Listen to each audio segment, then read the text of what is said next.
Wala na yung bigas mais. Malapit-lapit na siya mga idol. Kaya mga idol, kita siya. Kita sa katotohanan.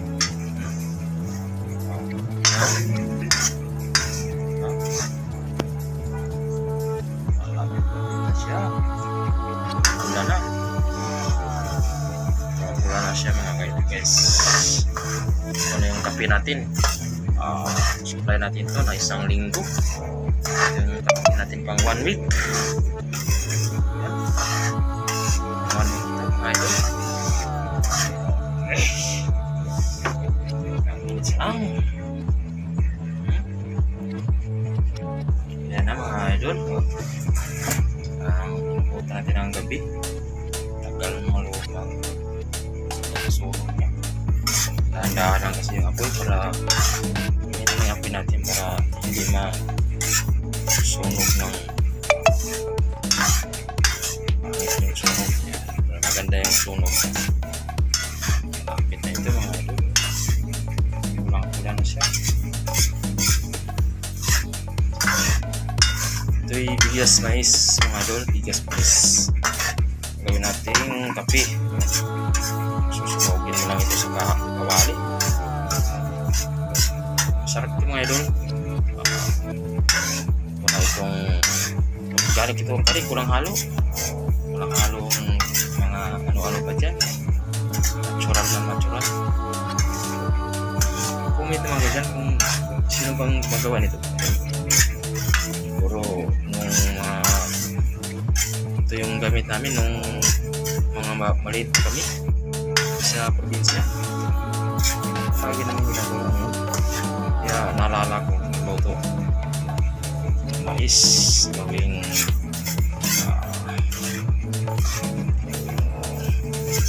kaping barakuda. Kaping barakuda mga idol. Tapit na. Mga isang oras na lang siguro. Isang oras na lang maluluto. Mga idol, kapin natin no. Nabuota na tayo ng ilang oras na tayo. Yan, kapin na oh. Tayo na dito sa pagluto ng kape. Idol, yung kape natin na pang 1 week. Supply natin for 1 week mga guys, mga idol.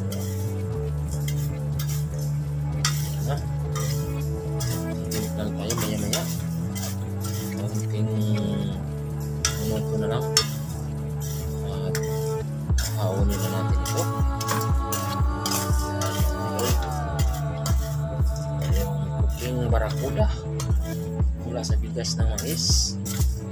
Ginawa natin kape. Masarap mga idol. Dahil organic. Bigas mais.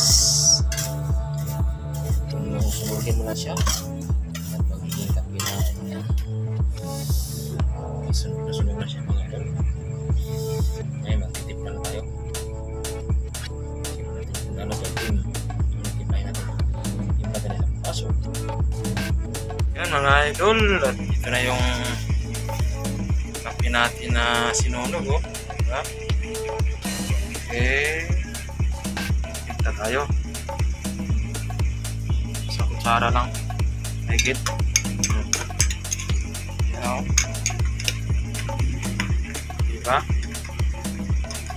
Yan ay kape natin o. Itim na itim siya. Yung bigas mais na ginawang kaping barakuda. Kaping barako na set. Barako.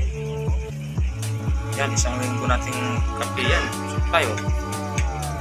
Diba? Yan, dito na lang mga idol. Kung gusto nyo magkape. Yan, bukan nung kumawa ng bigas mais. Sunugin lang yan. Ilagay sa kawali. Thank you for watching. Please subscribe. Bye-bye.